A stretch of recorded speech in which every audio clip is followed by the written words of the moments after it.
Right, hello everyone. Welcome to the show. Myself, and Frederick Tarr are going to be discussing the great epic Geoffrey of Monmouth's History of the Kings of England. This is a book which I've talked about many times on my channel. These days it is considered to be a pseudo-history or a mythological history of England, which has been discredited. But nonetheless, if you'd have gone back 500 or 600 years ago, if you had gone back into the medieval period, then the people of that time would have considered this book to be genuine history. And so it has played a great role in shaping the story of our nation. It is a book which talks about how Britain was established by Brutus of Troy, who was a descendant of the Trojans.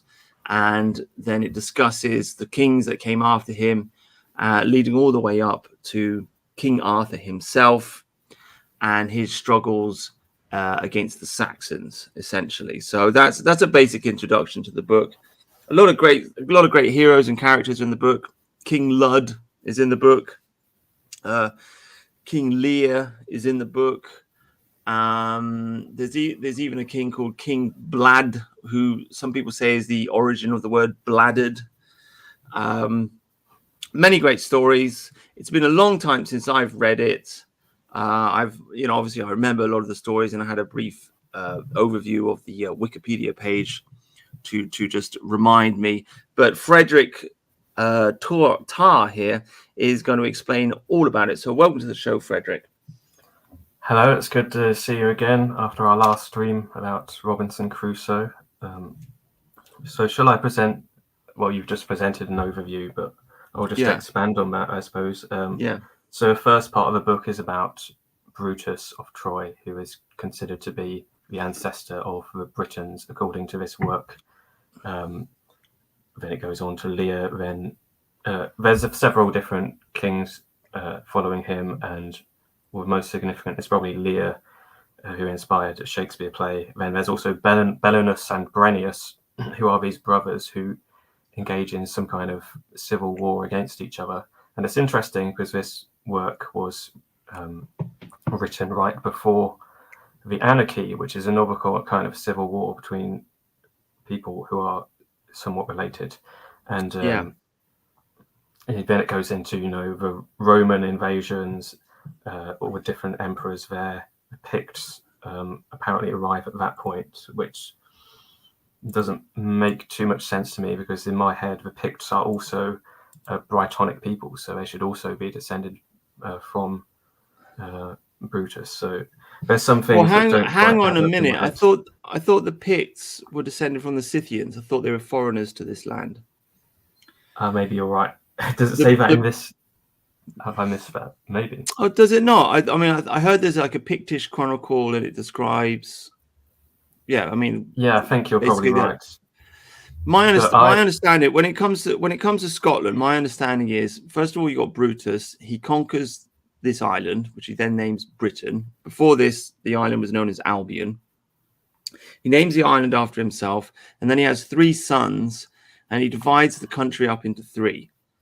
So you've got Albany, which then later on becomes Scotland. You've got Cymru, I think it is, which then later becomes Wales, and you've got England. He gives it a different name, doesn't call it England. But that's the original division of our nation into 3 kingdoms. It was started by Brutus, which is why this supposedly mythological book is so important. One reason anyway. But my understanding is that in Scotland, the quote-unquote original Scottish were actually the Caledonians. They were known as the Caledonians, and they were Brythonic people. And it's against the Caledonians that the Romans fought. And then after the Romans left, the Picts came in, and then they started causing problems for the Britons. And then of course later on after that, the Gaelic people came over from Ireland, and that's why Scotland is called Scotland now, because the Scottish are named after Princess Scotia, who is an old Egyptian princess, and the Gaelic people themselves, the Irish people themselves, they trace their ancestry all the way back to Goidel Glass, who was the son of Princess Scotia, and they trace their heritage all the way back to there. That's why Scotland is now called Scotland. So essentially, Scotland, as far as I understand it, I may be wrong about this, but as far as I understand it, Scotland has had three ethnicities living in. They've had the Caledonians, who are a Brittonic people. They've had the Picts, who are, as far as I understand it, Scythians, and now they're inhabited by the Scottish, who are Gaelic people or Irish people. Yeah, when we say they're Scythians, probably if you took DNA evidence tests, there would probably be no evidence of that. But maybe you can say they're sort of metaphysically descended, or there is some kind of connection there. I don't know. And also maybe they would have seen themselves as inheritors. Who knows? But if we go back to when it comes to like the whole DNA thing, look, I'm perfectly like I can just say like this stuff is mythological. Okay, we're on the borderline between history and legend. I just don't think that we're ever going to know who these people are or where they came from or what really, really, really happened in the past, because the records have been destroyed and it's really difficult to know.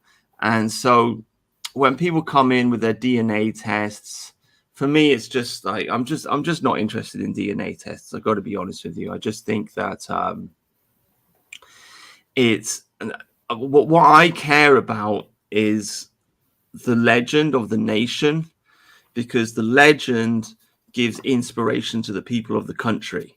Okay, it's like a borderline between history and religion almost. It's in the past there were giants on this land and demons, and we wrestled them and we killed them, and there was a dragon and a wizard and all this kind of stuff.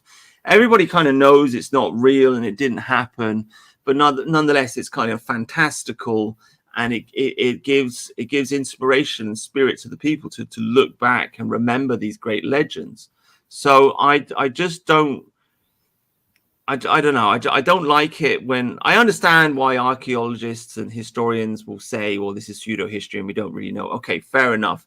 But we should tell the stories anyway.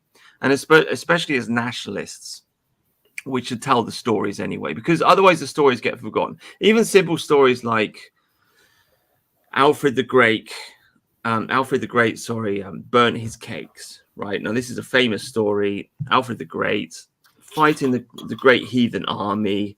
He gets beaten in a battle.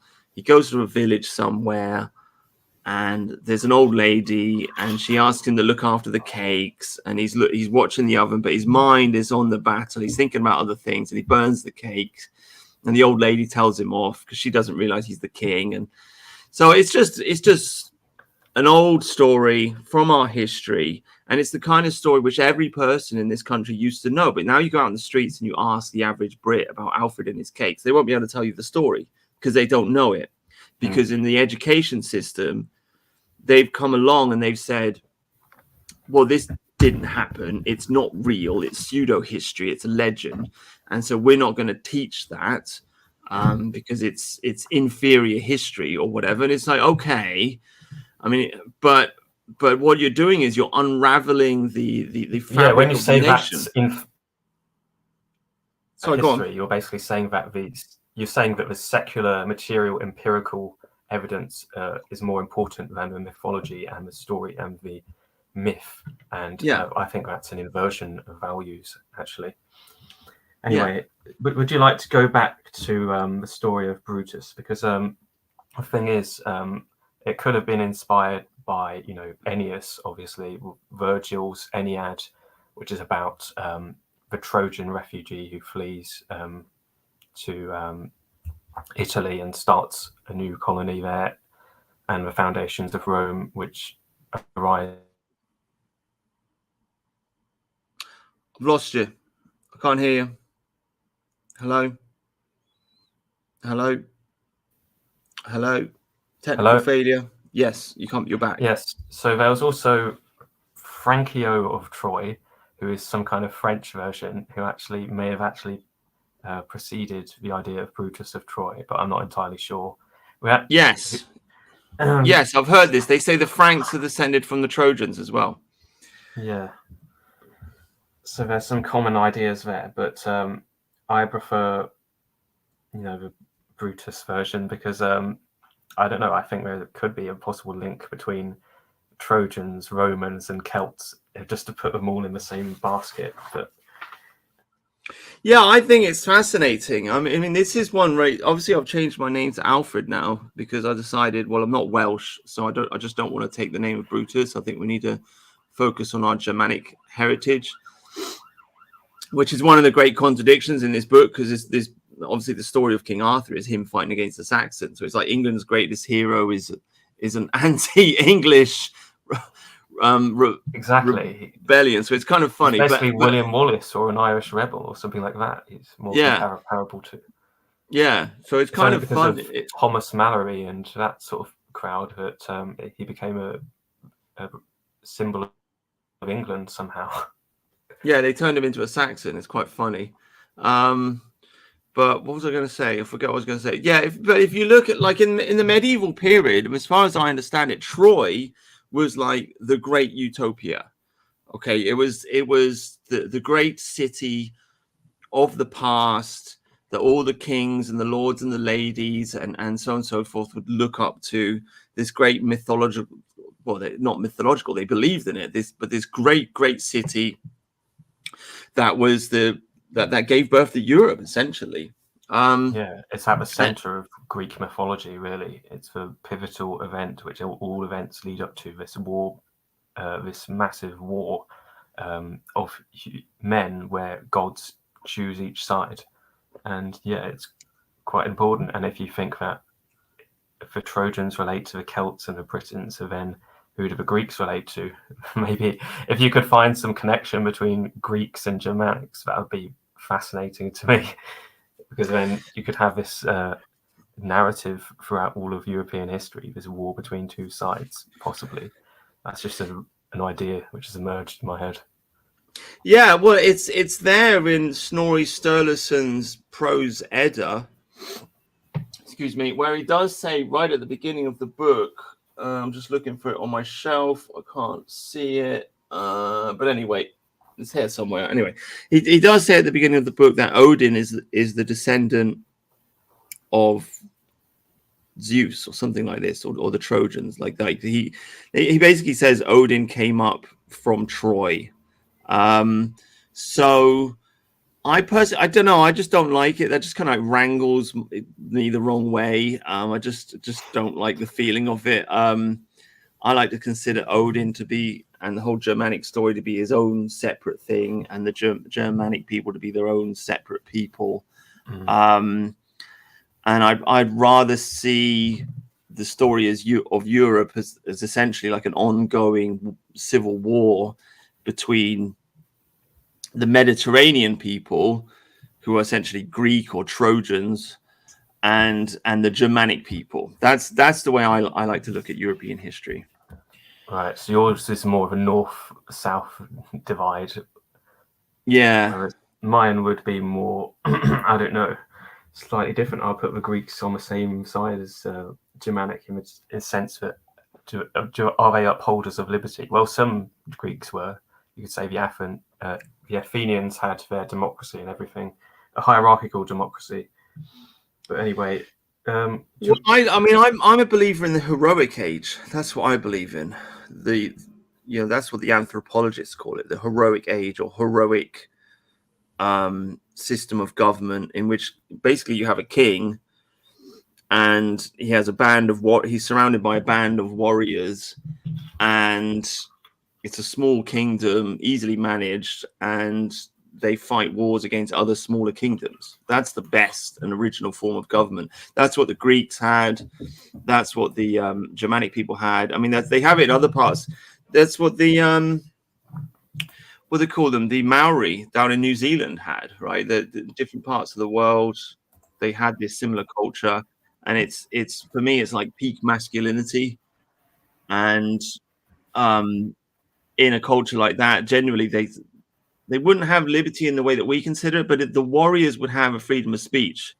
The warriors would be able to approach the king, and obviously in Germanic culture, they would vote on things. They would have a thing where they would get together and, vote basically. And this has been passed down to us because the thing, like the word husting, just means house thing.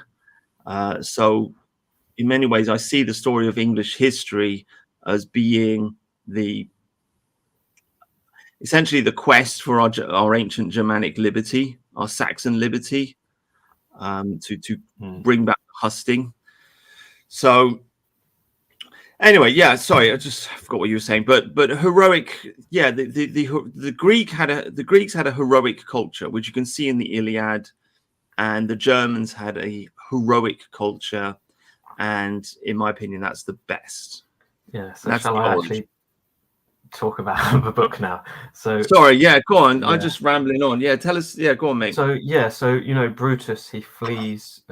No, he's a descendant of Ennius. He lives in Italy, so he's a fourth generation Trojan War survivor, refugee, and then he travels to Greece, and then he gets into fight with the Greeks again. So it's like the Trojan War continuing almost. And then there's some kind of slave revolt with other Trojan captives, and it's more of an honorable slave. I think that this work is very much inspired by the Old Testament as much as it is by things like Homer, because there is some kind of slave revolt, but it's a more honorable slave revolt, I would say, because they pitch themselves as trying to strive to return to their former dignity, whereas what I would describe as a dishonorable slave revolt would be, oh, we want to be equal, we want everything to be fair. That would be more of a modern sort of egalitarian version. But here they want to strive to return to their former dignity in their letter to Pandrasus. And they have a surprise attack. And then there's a siege. Greek fire is mentioned, which is some kind of mysterious ancient type of fire. Brutus, there's some kind of betrayal and deception strategy, which I can't remember. But anyway, once the Trojan descendants, or I'm not sure if you can define them as Britons yet, but once Brutus's band of men are victorious, so they then have a discussion about what they should do, and they suggest that they should make some kind of allegiance or concession with their former enemies, because if they don't, their enemies will remember the slaughter, and the merest trifles will turn into vengeance in the future. So they have to resolve that issue, and that sort of thing sounds quite familiar to with regards to today, anyway. But then Brutus he goes to some kind of island and he prays at the temple of Diana, who gives. Well, hang on, you missed a bit. Like, as far as I understand it, they talk to the king, and they make a decision and they decide to leave Greece because they reckon, well, we're surrounded by enemies, we're never going to continue here in a peaceful way.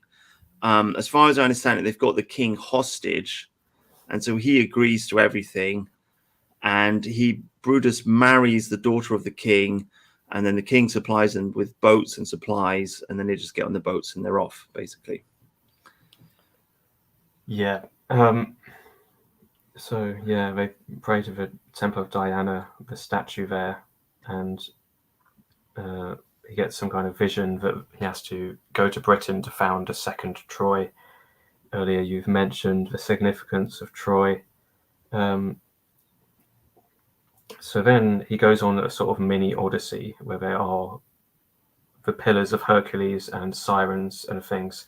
And then he meets Corineus, who is a descendant of Antenor's allies, who later goes on to defeat one of the giants, one of the most significant giants in Britain, which is Gog Magog. And I think Gog Magog is a biblical term or something. Anyway. Yeah. They do get into a fight with the Picts quite early on, which is interesting. And yeah, I've always in my head put the Picts as a different type of Britain, but anyway. Well, I thought they go to Spain, don't they? The Iberia, don't they? And then they're on a tower, and then they see England in the distance, or something like that. Did I get that wrong? There's some I kind of can't war. remember that part. Oh, okay. Maybe they did. I don't know. It's a bit all over the place sometimes. Yeah. Okay. I think they stopped off in Iberia somewhere, but you're right. They meet Corellius. They arrive in Britain. They kill all the giants. He wrestles Gog Magog, throws him off the cliffs, and then that's it. And he is obviously, is it Cornelius? How do you say his name? Cornelius. Anyway, yeah, he's the descendant. He's the ancestor of the Cornish. Essentially, this is why you have Cornish nationalism, because they are that part of land was given to him, and Brutus had the rest of the country. So Cornwall's always been separate. Yeah, even I don't find that folk etymology. You've gone. Your audio's dead. I can't hear you. You're dead. Disappeared. Foundation. Yeah, your audio kept cutting out, mate. I don't know what happened there. Yeah. All right. So then it goes through the sons of Brutus and the various kings and descendants of him. Not many of these are that significant, really, until you get to King Lear, I would say. Well, can I interject here again? Sorry, yeah. Now, I did a video about this, which has been lost on the internet on an old channel that shut down. But anyway, there's another story about another mythological story about the creation of England, which, and to be honest with you, I'm not really sure of the source. I think it might be the Bruts or anything, but this story was apparently told by Gog Magog to Brutus, right? Just before they killed Gog Magog and got rid of him. Okay. And this is the real original story of the first people in Britain, or in Albion. And essentially what happened is, off the top of my head, if I can remember this story, they're in Syria, there were 33 princesses, and the father was marrying them off, but they didn't want to get married, and so they conspired to kill all of their husbands. But one of the princesses, she loved her husband, so she explained the story, and so the king was angry, so he put them all in a boat and sent them off, right? And then they landed in this island, and the only thing on this island at that time was just demons, essentially, just ghosts and demons. So they landed on here, and they bred with the demons, and that is where the race of giants came from. But then, and the giant Gog Magog, he explained that there used to be many giants in England, but because they were the sons of demons, they were very aggressive, so they fought with each other. So there wasn't many left by the time Brutus got there. But essentially, the real original founders of England were Syrian refugees. That's not the way I would frame it. But anyway, thanks for that prologue. Yeah. What's the source for that anyway? Oh man, I think it's the Bruts, but don't quote me on that. Right. All right.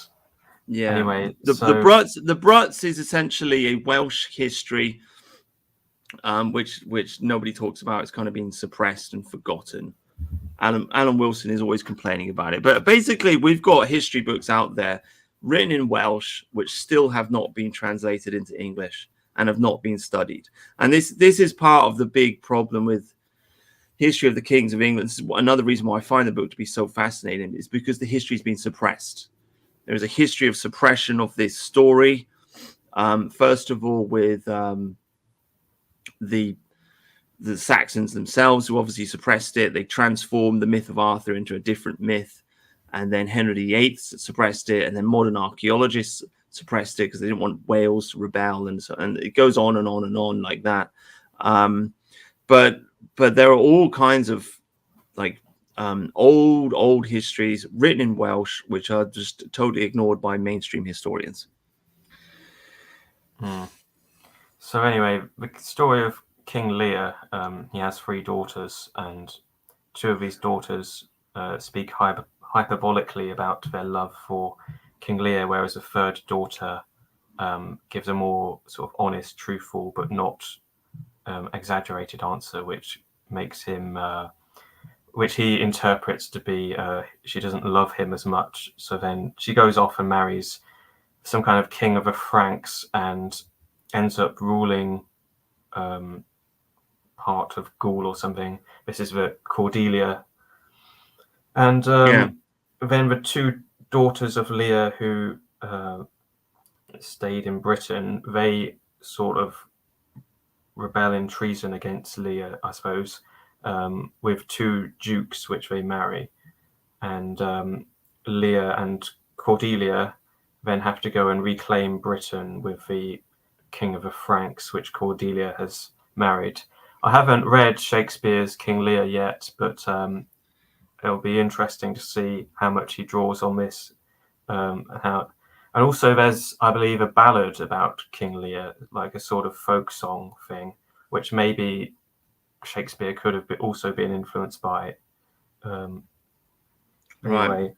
And Lear is buried in a chamber with some kind of altar to Janus or something. I don't know why, what the significance of the god Janus is here. Janus? Do you mean like Janus. Yes. the two-faced god of January? Yeah. That's who Janus is, isn't it? January's named after Janus. He's got 2 faces. It's a uniquely Roman god. Yeah. Maybe that's another interesting point about this whole story, because if Brutus really is the descendant of the Trojans and the Britons really are the descendants of the Trojans, then the whole country would have been covered in Roman gods, essentially, or Greek gods, so Greek, statues and it's essentially they would have our descendants would have been following the Roman religion, which I find is kind of hilarious because nobody really ever, I don't know, talks about that or thinks about it. Yeah, they at this point in the story, well, if we think, given historical evidence, they would have been worshipping some kind of Celtic pantheon of gods. So maybe you can say Janus, right? Celtic god, but anyway, I think it's probably just foreshadowing the future conflict with Romans. But anyway, then we have what comes after that? Porrex and Ferrex, there's lots of sort of brother wars, I think. They don't like each other. And then Belenus and Brennus, 2 more brothers, who divide the rulership of Britain between them. And then, interestingly, we have the introduction of Germanic peoples all the way back here, because one of these brothers allies with Norwegians, I believe, or something. I mean, the Danes are also introduced. And Brennus ends up fleeing to France, but then later they reconcile because of their mother, I believe. And once they've teamed up again, then they go on to sack Rome, I believe. And I believe Brennus is the person who sacked Rome. So in fact, I don't know if that's the same person as Brennus. But that's what the historical sources say. Oh, do you mean? Oh, you think that's the same person? Like oh, right. Oh, I never thought. Oh, okay. I don't know. I think Brennus was a Gaul, though. Gaelic tribe. Oh man, you're talking about this the famous sacking of. Oh yeah, I never made that connection in my head. That Brennus. Okay, yeah, maybe that's it. Yeah. Yeah. Okay, yeah. I mean, the story, as far as I just remember it, is the.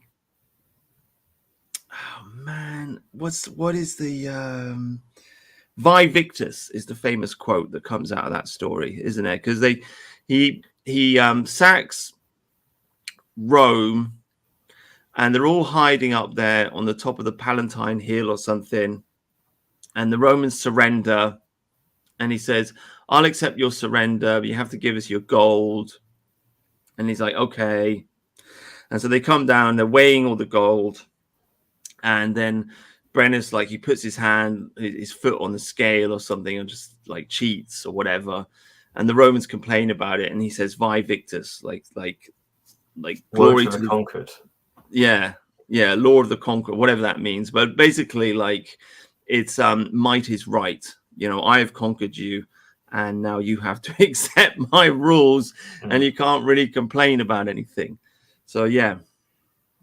So you're saying that Brennus is the Brennus from History of the Kings of England? Okay, that's very interesting. It could be. I'm not saying it could be. Yeah, yeah.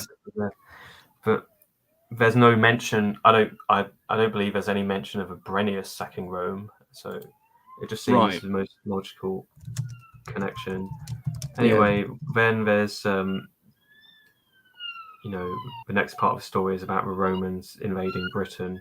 Caesar tries several times to invade. Eventually, the Romans do invade. Cymbeline is mentioned, which is another play by Shakespeare, which I haven't read yet, and that's only mentioned slightly. And hang on, you lost me there. Cymbeline. Cymbeline. Yeah. That's in don't- relation to a play. Yeah, Shakespeare's play Cymbeline. Is that with an S, or how do you spell that? Cymbeline.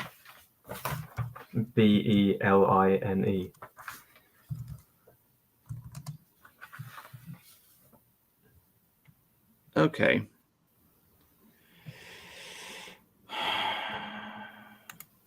No, I don't know this play. Oh, okay. Oh, right. No, I didn't know that. All right. Okay. So, right. Okay. Yes, so during the Roman invasion, there's some kind of Christianization process which occurs. Hadrian's Wall is also built apparently after the Christianization, but I think those two things are the wrong way round in the story, possibly. I don't know. I suppose Christianization, maybe that was a slower process, so maybe it started, but then Hadrian's Wall was built, which also took a long time, but then it wasn't fully complete until later. But anyway, Hadrian was before Constantine, wasn't he? And it's Constantine that Christianized. Well, okay. Well, the thing is, I mean, you've got Roman Christianity, and then you've got Celtic Christianity. So the legend is that you've got now I'm forgetting his name. Oh damn, it's just slipped. But there's one of Jesus's disciples who gets on a boat essentially and comes to Wales. That's the idea. Joseph of Arimathea. So yeah, Joseph of Arimathea apparently brought Christianity to England or to Britain. So that may have been the Christianity that he's talking about. So then there's the sons of Constantine. I don't know. There's several characters called Constantine in this book, I think, but there are sons of someone called Constantine, and one of them is. Hold on, let me just find my notes. I've got too many. Right. Well, Constantine. Aurelius, Ambrosius, and Uther Pendragon are the sons of Constantine. Yeah. So well, if we're talking about Uther Pendragon, that's going to be later on in it, because that's after the Romans leave, because Uther Pendragon, as far as I understand it, is dealing with Picts and etc. But Constantine, I think the story slows down a little bit here once we get to the introduction of the Saxons. Before we were covering centuries, now we're just covering decades, I suppose. Yeah, like the second half of the book where it deals with King Arthur is like much more compact, definitely. But anyway, just worth mentioning that Constantine the Great obviously was crowned emperor in York, and he was the emperor that brought Christianity to the Roman Empire. And it has been said, it's been denied, but it has been said that his mother was Helena, who was English or Welsh. And so she would have been a British Christian who inspired her son to be a Christian, I suppose. That's the legend. But I don't think it mentions that in the book at all. But I don't know. It's been a long time since I've read it. But yeah. Yeah, so Vortigern is a significant figure here. He tries to siphon power from Constans, who's a ruler of his time, to himself. He uses the Picts to his advantage to achieve this aim. Vortigern gets the Picts drunk and irascible and belligerent, I would say, and then he uses the Picts to kill Constans and to assassinate him. And then he seizes. Does he seize power for himself, I believe? And at this point, the Saxons arrive in 3 longships. So we've got to that part of the story now. Yeah. And initially, Hengist and Horsa, they are described rather positively, I would say, which is uncharacteristic of the rest, where it's sort of anti-Saxon propaganda, I would say. Yeah.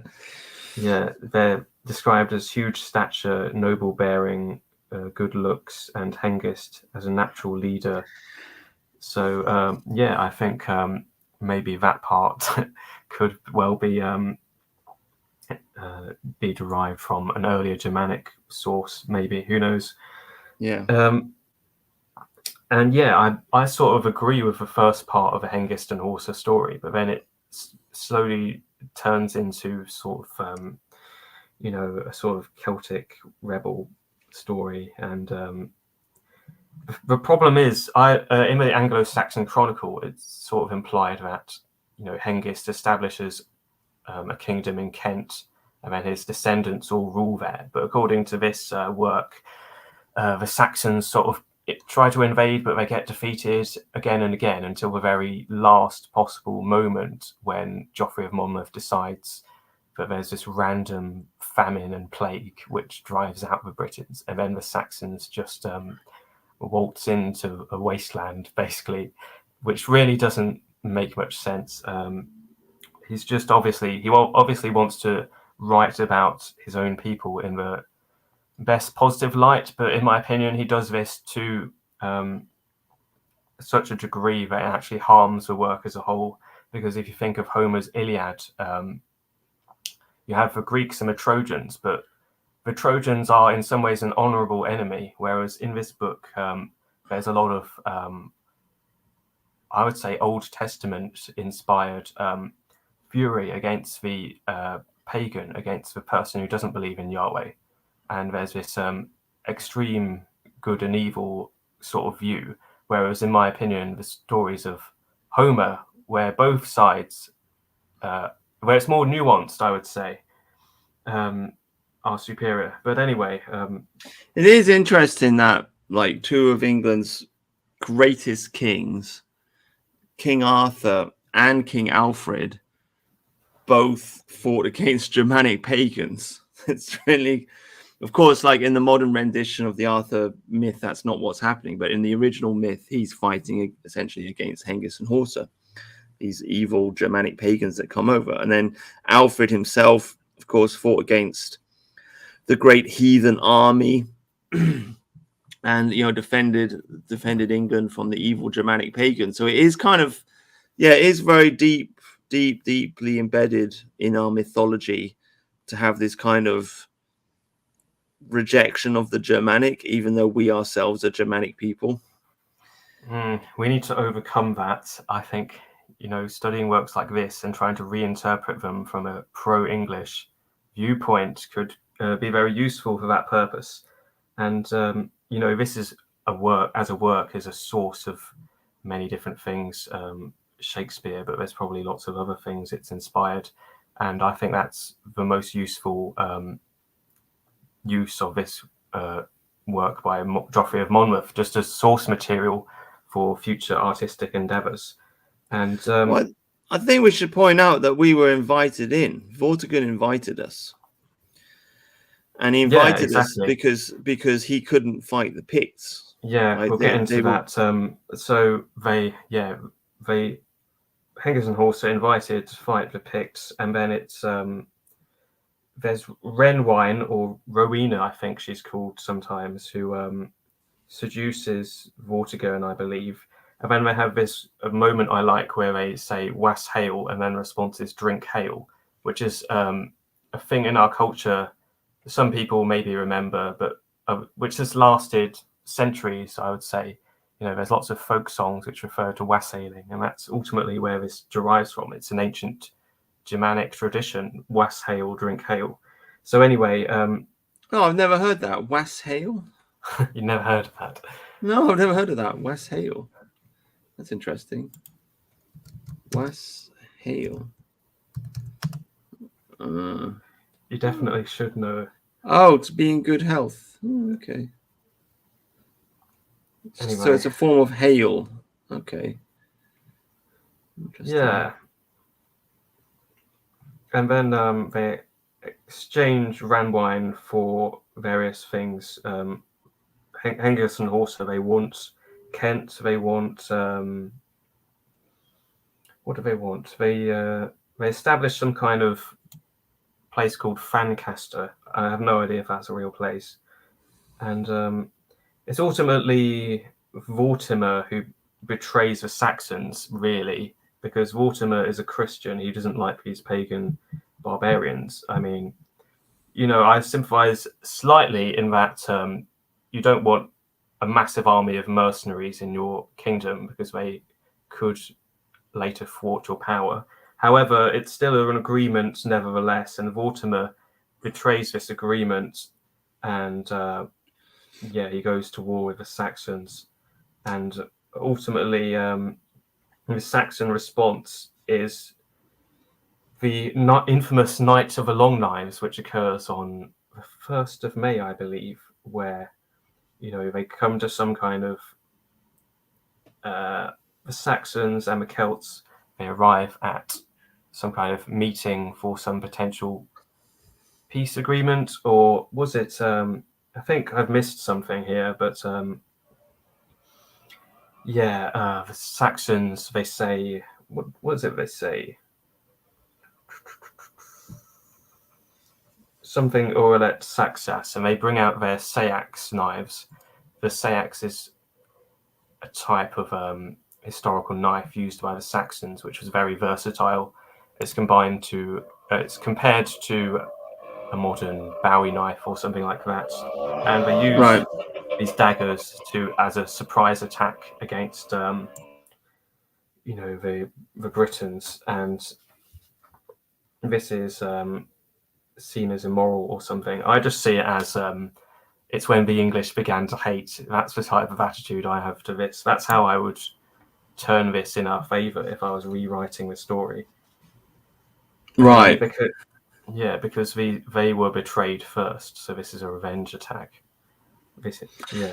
Well, I tell you, I have thought like somebody should write like a Homeric epic, but with Hengist and Horsa, and so you've got like Odin and the different gods kind of like guiding the invasion of Britain. I don't know, that'd be kind of funny. Exactly. Yes.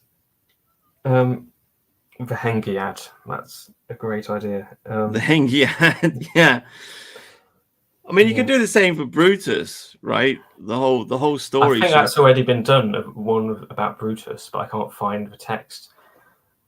Oh, really? Well, Yeah, with like Zeus guiding Brutus. I mean, it's got Diana in the story already, which is yeah, kind of it's already interesting. slightly like that. But what's the next part? So I'm just finding my notes. Well, I do find it interesting that it was Diana that guided Brutus here, because Diana is like the original feminist in my conception, because Diana is obviously the goddess of the moon, but she's also a huntress, and she's out in the forests hunting, and she's a virgin. She's the Virgin Diana. She doesn't get married. She's got her gang of girls, and she's like the original tomboy. And in ancient days, essentially, to be a virgin, to be an unmarried virgin, was like the original feminism, right? It's like if you don't want to get married, you got two choices: you either become a whore, or you could just be a virgin, essentially. And Diana chose to be a virgin, so she rejected the idea of marriage. And I don't know, we turned into quite a feminist island, didn't we, over the years? Yeah, there's some kind of curse going on there, I believe. Yeah, it's the curse of Diana. Yeah. Yeah. Anyway, the next part in the story is when Vortigern he flees to Wales, and then attempts to build a tower to hide from the Saxon invaders. And then, there's a whole story with Merlin. He can't work out why this tower isn't being built, so he gets two wizards, I think, two magicians, and they suggest that Vortigern sacrifices a fatherless boy so that the tower foundations will hold. So they find a fatherless boy who happens to be Merlin, and he's described as the son of an incubus, which is interesting. And what happens then is Merlin then says that these two magicians were lying, and actually what we need to do is dig beneath this foundation where a pool lies underneath, and after draining this pool, it's found that two dragons are sleeping. And this was where the prophecies of Merlin begin, of these red and white dragons. So Merlin is just a boy at this time. He's not an old greybeard yet. And the prophecies are quite an interesting part of the book, because I can only understand the first part when it's the red and white dragons. That's sort of obvious, but you'd probably have to know more about, I would say, Welsh history or something like that in order to try and decipher all the subsequent elements where you've got various animals fighting each other and who knows what's going on. Did you understand any of that? Merlin's prophecies? Well, all I remember is that the red dragon is Wales, the white dragon is the Saxon, and they fight, and the white dragon defeats the red dragon. That's my understanding. And of course, obviously, you have a dragon on the flag of Wales now, right? So the white dragon is a symbol of the English. We don't use it, and we seem to have forgotten it. But according to Merlin, that's who we are, and that's all I remember from it, basically. Yeah, and I believe in the Tudor dynasty, I think, don't quote me on this, but there was some kind of harking back to this prophecy where, because the Tudors were part Welsh or something, in the prophecy, I think the red dragon is fated to one day win again against the white dragon. So maybe that justifies the Tudor slightly Welsh. Well, yeah, there's that, and then of course the Tudor dynasty, they ran out of descendants, which led to King James coming down. So you had the Union of the Crowns, which kind of united England again, and then somehow to be honest, I haven't really looked into it, but somehow out of that, the British Empire was born, and the word, Britain again came to rule the world. So the Welsh kind of, in a way, won. See, because this land is called the British Isles, and it is the British Empire that rules the world, and the British Empire is the empire of Brutus, as predicted by Diana. So, and possibly even Merlin. So, I mean, yeah, it's quite epic. It's a fantastic story. It's brilliant. In some ways, it's it's a story which needs extending and building upon and reinterpreting. And so if there are any budding poets out there who want to write the next great epic, this is a great source material for that. Anyway, especially when you consider like Henry VIII, as you mentioned, is a Tudor, so he came out of Wales. He pushed forward the Protestant Reformation, so he liberated us from Rome's tyranny in a way. If you think about it, I don't know if you're a Catholic. You're not Catholic, are you? No. Yeah. So I mean, I'm very much in favour of the Reformation. I don't want to be ruled over by a pope sitting in Rome, and I think Henry VIII was a great hero for breaking us free from that. And I think that by doing this in a way, we liberated the whole of Europe in a way, because I mean, they had the Reformation in Germany, but would it have survived without our support and without us defeating the Spanish Armada and et cetera, I don't know. But we certainly played some kind of a key role in that battle. And that was because of a Welsh dynasty. So it's almost like the old Celtic Christianity re-emerged after hundreds of years of being pummeled down. Maybe.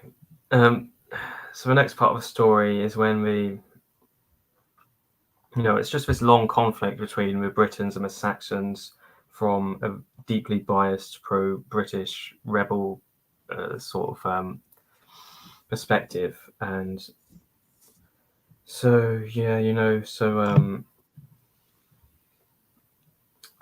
so Hengist and Horsa, they're defeated in this story, whereas in the Anglo-Saxon Chronicle, well, they're not really defeated. I mean, their descendants continue to rule in Kent, etc. So, but as far as this story is concerned, then we have Uther fighting the Saxons, and he fights Octa and Eosa. It's just a description of lots of various battles and alliances and that sort of thing. Merlin hatches a plan to disguise Arthur, I believe. That's when we get into the Arthurian part of the story. And it's funny because, the Arthurian part, the Saxons are, in history, the Saxons are actually, taking over more of Britain at this point.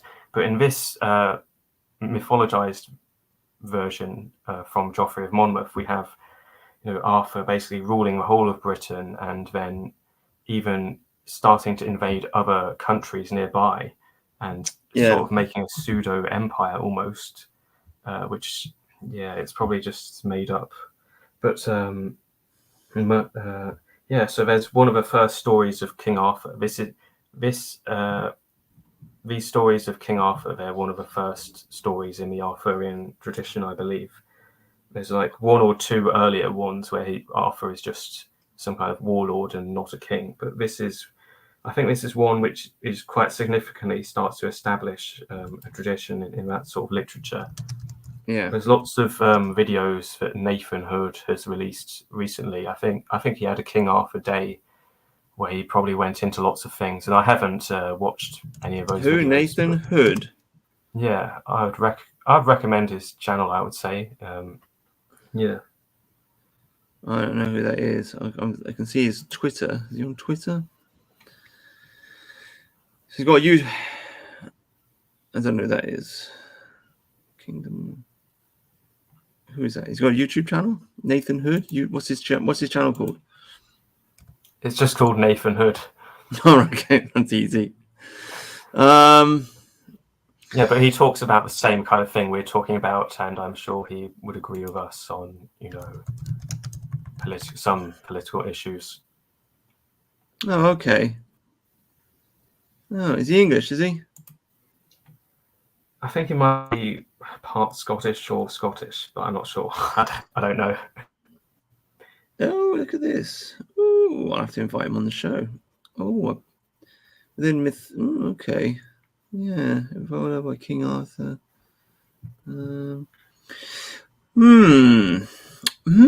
Very interesting. Yeah, I'll have to talk to this guy. Yeah, definitely. Yeah. Cool. Right, subscribe. Well done, Nathan Hood. Yeah, yeah, cool. Forget what you were saying. No, just to like randomly interject and continue on my theme of Welsh rebellion. You have the Unitarian movement, which is a form of Christianity which rejects the Trinity, and that and the minister, which one of the chief ministers that pushed that forward, was very prominent in England at the time of the French Revolution, and I forget his name off the top of my head, but the reflections on the revolution in France by Jesus Christ, which is considered to be the foundation stone of conservatism, but by Edmund Burke, was written kind of in reaction to that Welsh Unitarians preaching, essentially. So they played it. So this Welsh man and this Unitarian Christianity played a key role in revolutionary politics in this country, essentially, is what I'm trying to say, pushing for universal male suffrage and so on and so forth. So that there's a long story of Celtic rebellion, is what I'm trying to say. Like the way I view the English or Britain, I see it as like 3 layers of revolution. So you got like the Celts at the bottom who are trying to revolt against the English. And when I say the Celts, I mean like the Welsh and the Irish. And then you've got the English who are trying to rebel against the Normans. See what I mean? So, yeah, it's interesting. It's very interesting. We are a nation of rebellion. We are a nation that never really fully kind of, we never really, I don't know, there's never really been an Englishification. You know, like you look at France, there was a Francification, or a Frankification, they call it, where the nation of France was really like, they just hammered down all the separate ethnicities and they said, right, we're all French now. I don't care if you're born in Brittany, you're not a Brittonic, you're French, right? Turkey had a similar thing. Many different ethnicities with their old histories, they got hammered down. They're all Turkish. In this country, we never did that.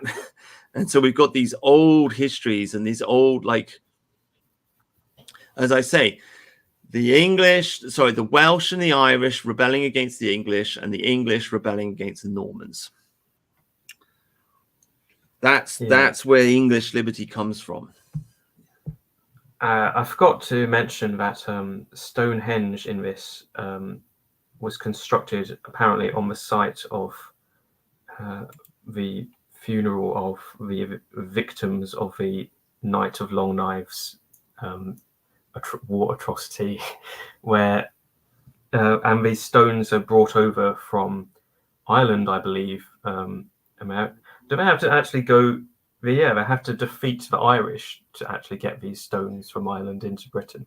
I have no idea what the actual story of how the stones were brought to Stonehenge. Do you know anything about that? The actual I heard they're magic stones. Yeah, I remember reading that part of the book. It says they're magic stones, and you can do like healing with them if you pour water over the stones, something like this. And yeah, they went to Ireland, and they got them from the Irish. That's what the book says. Yeah, I didn't know that was built on the field of the Night of the Long Knives. I didn't know that. Yeah. Maybe I've misinterpreted that, but it's definitely built as a monument to the people who were massacred, apparently. I mean, just as a sideline, they say the Stone of Scone comes from Ireland. Now, some people say the stone of Scone is Jacob's pillar, which is interesting. Other people, interesting enough, say the stone of Scone was actually the stone on which the old kings of Ireland were enthroned, essentially, were coronated on the hill of Tara, which is where the High King of Ireland was coronated. So Ireland obviously divided into 5 separate kingdoms, as far as I remember off the top of my head, ruled over by a High King of Ireland, and he would be crowned sitting on the stone of Scone. And then when the Gaelic people invaded Scotland, they landed in Argyll. Argyll means Gaelic coast in Scottish, which is close to the Highlands. When they landed there, they took the stone of Scone up to Argyll so the king of Argyll could be crowned, and it just ended up staying there somehow. So that would mean, though, that our King Charles, if he's crowned on the stone of Scone, technically speaking, he's the High King of Ireland. Yes, this is why you got yes. This is why you got to read history, because like this stuff is just fascinating. Like the more you think about it, it's like, oh yeah, do you know what I mean? It's like, oh right, okay.